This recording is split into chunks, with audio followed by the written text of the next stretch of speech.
अभिनेता राकेश बापट आणि अभिनेत्री तेजश्री प्रधान हे दोघे मे महिन्यात लग्न करणार आहे अशी एक रील सोशल मीडियावर प्रचंड व्हायरल झाली आणि प्रत्येकालाच असं वाटलं की राकेश आणि तेजश्री हे दोघे लग्न करणार आहे आणि त्यांच्या लग्नाच्या चर्चांना सोशल मीडियावर उधाण आलं। राकेश आणि तेजश्री लग्न करणार ही रील प्रचंड व्हायरल झाली आणि त्यामुळे अनेक नातेवाईकांचे फोन राकेश बापट यांच्या घरी येऊ लागले।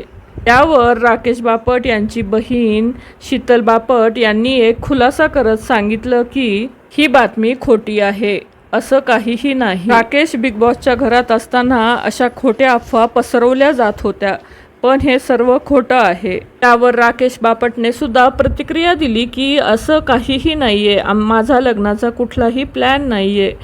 त्यानंतर तेजश्रीने सुद्धा आपली प्रतिक्रिया दिली आहे।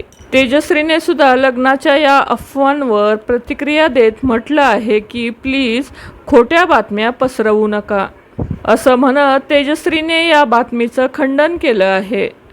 यावरूनच तेजश्री आणि राकेश बापट यांच्या लग्नाच्या चर्चा ह्या फक्त अफवाच आहेत, ते लग्न करणार नाहीत याचं स्पष्टीकरण तेजश्रीने दिलं आहे।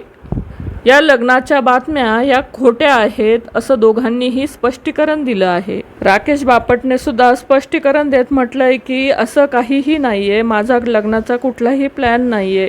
त्यामुळे दोघांनी या बातमीचं खंडन केलं आहे।